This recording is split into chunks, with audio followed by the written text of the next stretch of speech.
representa a un personaje y está señalando la pelota, que es nuestro planeta, y está resaltada una región, que es la parte desde Alaska hasta la parte baja, abajo de Yucatán. De hecho, la parte completa de esta figura es desde Alaska hasta Nicaragua. Toda esa región es de la cultura náhuatl, por eso viene representado aquí. Más adelantito les voy a ir diciendo por qué. Y dice: nuestros abuelos dicen que para que un árbol crezca y toque la suavidad de las nubes es necesario que las raíces penetren en la profundidad del cerro de nuestra madre tierra. La cultura náhuatl. En México se vive un despertar. Las raíces milenarias de nuestros pueblos originales nos nutren y sostienen a pesar de los debates naturales, sociales, económicos y políticos que azotan al país, porque en ellas se encuentra la razón, la fuerza y el futuro de México. En el intento de reencontrar nuestras raíces se entiende la necesidad de romper con una serie de mitos producto del colonialismo español que sobreviven en la actualidad, en pleno siglo XXI, aunque sus bases cada vez más débiles. Es por ello que con este curso nos basaremos en la tradición oral de nuestras culturas ancestrales que en la historia oficial escrita por los invasores. Los anahuacas eran un pueblo con gran desarrollo científico. Dominaban las matemáticas, la física, la biología, la medicina, la ingeniería y desarrollaban grandes expresiones artísticas en la arquitectura, la escultura, la pintura, la literatura, la oratoria, la poesía, la música y la danza. En la astronomía también tenían grandes avances. Básicamente su cultura giraba en torno a la armonía con la naturaleza, a la reflexión y a la asimilación de los fenómenos naturales y sociales, que son los Mesopotamia,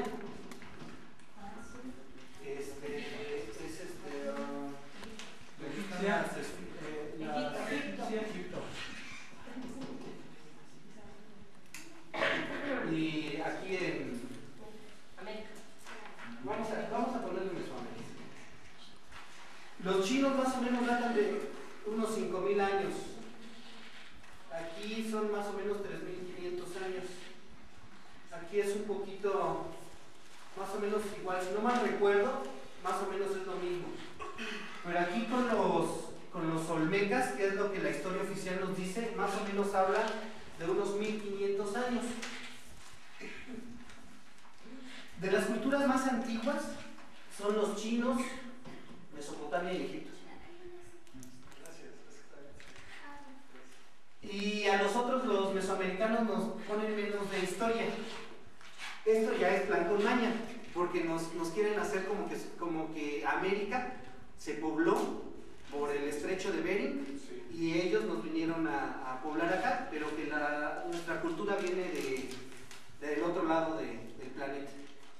Pero fíjense, a los chinos les dan una antigüedad de 5.000 años, cuando la tradición oral china data de la siembra del arroz de más de 10.000 años.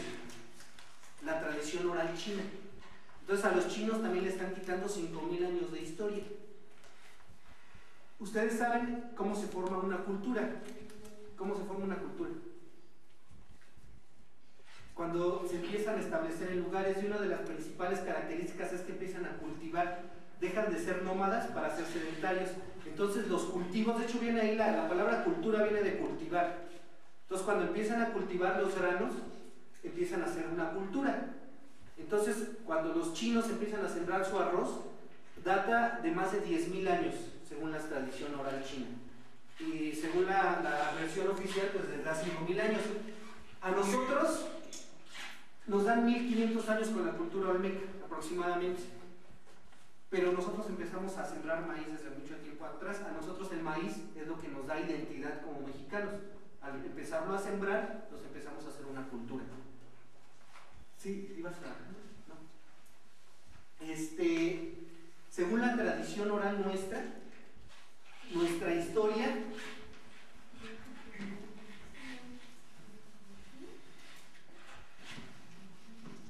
data de 13.750 años, según la tradición oral. ¿Y con qué cultura? Una cultura que según nuestra tradición oral se llama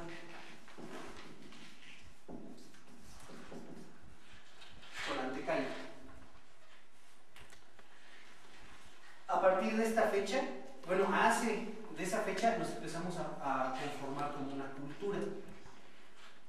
qué cultura empezamos a formar hace 13.750 años? Adelante. Sí, mira, si gustas.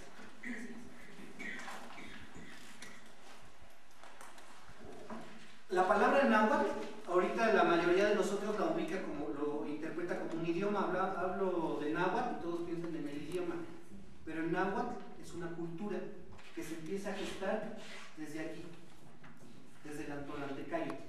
Hace 13.750 años se empieza a gestar la cultura náhuatl con esta civilización. ¿Por qué les digo que se empieza a formar? El náhuatl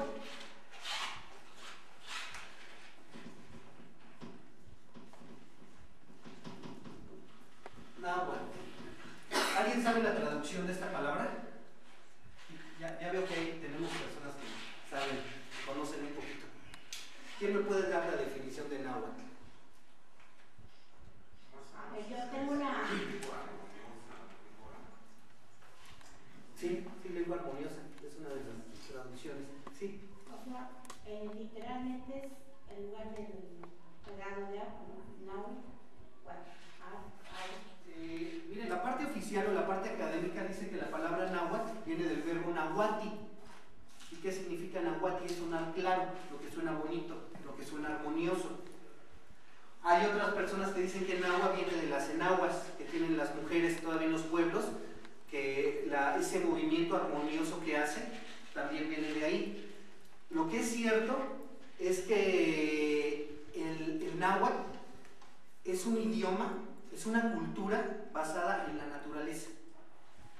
Por eso les digo que desde hace 13.750 años, las personas que vivían en este lado de la esfera, del planeta, empezaron a observar los fenómenos naturales, las plantas, el agua, el sonido de los pájaros, a los animales, a la liebre, el sonido del viento, y empezaron a desarrollar su cultura.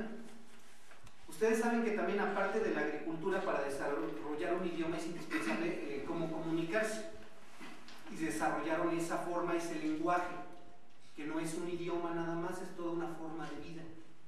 Y el idioma, la cultura, la empezaron a desarrollar en base a la naturaleza. ¿Cómo es esto? Alguien, dígame cómo se dice agua en agua. ¿Cómo se escucha una gota caer al piso?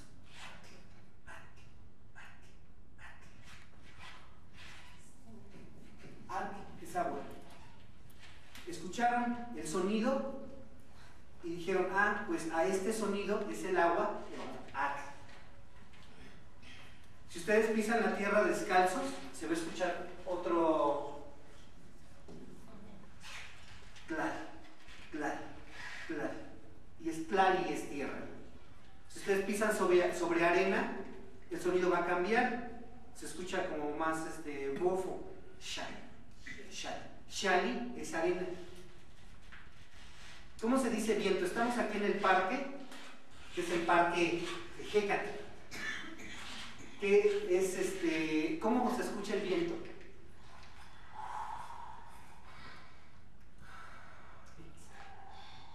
La raíz etimológica de Hécate es eje. Si ustedes respiran, y eje no es propiamente viento, sino es lo que respiramos. Es esa parte de la atmósfera que nos hace estar vivos. El K de Hécate, la K es la partícula de estar, o sea, lo que está, eso que está aquí en nosotros, que está en todos lados, que nos hace estar vivos. Hécate es la atmósfera, o sea, la palabra Hécate en sí no quiere decir viento, es eso que respiramos y que está en todos lados y que nos hace estar vivos. Ese es nuestro idioma, esa es nuestra cultura, el náhuatl. Una forma de vivir en armonía con nuestro entorno, para que al momento de nosotros hablar en lengua náhuatl, estemos hablando el lenguaje de la naturaleza, estemos hablando con las plantas y estemos hablando con los animales, y no crear un desequilibrio.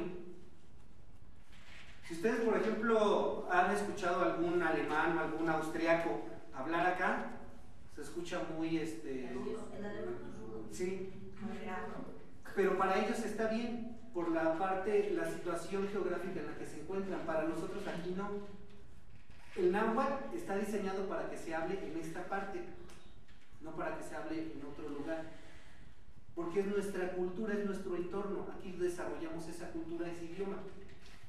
Para los austríacos, los rusos, pues el idioma que ellos tienen lo desarrollaron en base a las características geográficas de su nación, pero aquí no, aquí rompe. Y hagan en cuenta que son ondas.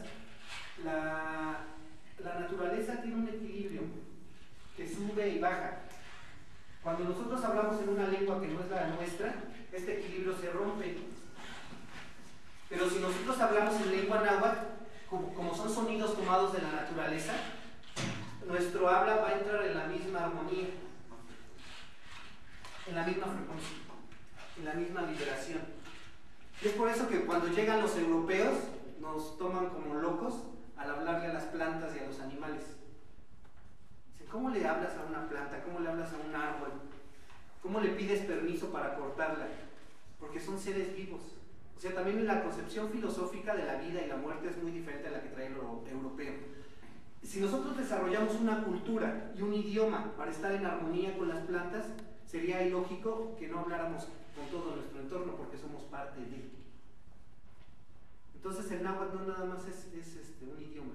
El encerrarlo dentro de un idioma se queda corto. Es toda una forma de vida que empezaron a desarrollar nuestros abuelos más antiguos hace 13.750 años. Esto es la cuenta, según nos cuenta la continua tradición tezcatlipoca, a base de la tradición oral que se ha mantenido a través de años. Después del Antolaltecayo viene algo que le llaman ahorita los olmecas, una ramificación del Antolaltecayo. ¿Qué quiere decir Tolaltecayo antes de seguir?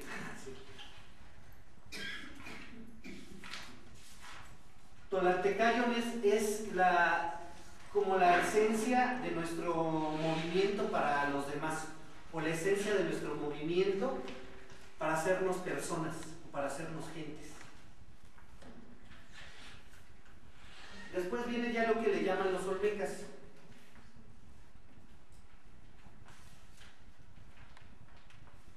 Después de los olmecas,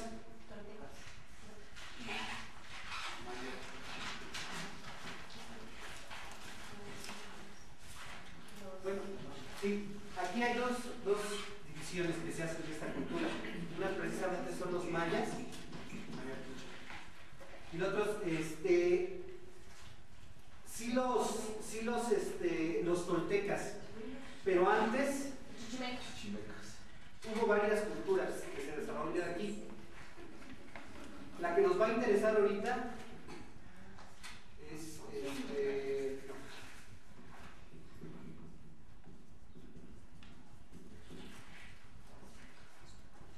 ¿alguien ubica la Huasteca? Bueno, hay varias.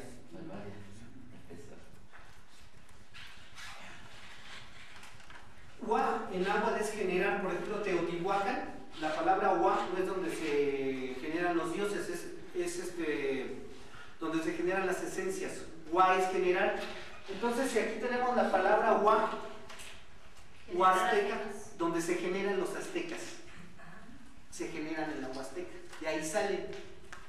Y ahí se genera esa ramificación de nuestra cultura. De aquí, pues surgen los aztecas. Que de aquí más o menos ya parte nuestra historia oficial, que salen de un islote, unas tribus, empiezan a buscar dónde van a construir su ciudad, guiados por su dios Huitzilopochtli, ¿no? Bueno, eso es otra historia, a ver si nos da tiempo de platicarla. Pero empiezan su caminata y llegan al centro de México. Cuando llegan al centro de México se encuentran con que ¿qué pasaba en el centro de México? Sí, y ya estaba habitada por otras culturas que eran primos nuestros, o sea, eran los mismos. Por ejemplo, ya estaban los de Azcapotzalco, que tienen la misma línea, pero en esa caminata no todos se aventaron esa caminata, hubo unos quienes que se quedaron. Es una historia larga, está bonita, pero ahorita no nos vamos a meter a esa historia. El chiste es que, por ejemplo, estaban los Xochimilcas, estaban los de Azcapotzalco, estaban varias culturas ya. Así es. Llegan los aztecas y ya no nos reconocen. Y nos pasa a todos. Ustedes dejan de ver a un primo después de 15 años y ya no se van a acordar de él. Entonces los aztecas se aventaron más de 200 años en su caminata. Entonces llegan otra vez al valle y pues no, ya no se acordaban de ellos. Y llegan a Azcapotzalco y lo someten. Si ustedes recuerdan en los libros de texto, en la primaria nos dicen que le empezaron a pagar tributo a Azcapotzalco. Se liberan de Azcapotzalco en una batalla muy bonita que le llaman la batalla del barrimiento en tradición oral. Se liberan y en ese momento dejan de ser aztecas y se convierten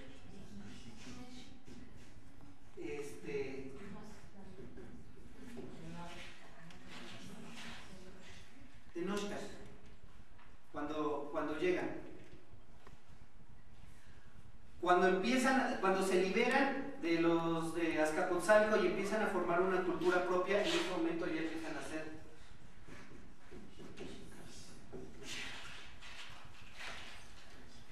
si se fijan, son momentos culturales diferentes de nuestra historia, que muchos dicen los aztecas, los tenochcas y los mexicas son los mismos, y sí, pero son momentos históricos diferentes que nos marcaron con algo importante. Nos fue cambiando nuestra perspectiva, nuestro proyecto de cultura. Desde los tolantecas fuimos evolucionando y desde ahí empezamos a tener un registro del calendario. Desde hace 13.750 años tenemos registros calendarios y tenemos una visión como cultura. Obviamente con diferentes eventos que hubo, fue cambiando nuestra manera de ver. Y obviamente los mayas siguieron su camino y desarrollaron su cultura.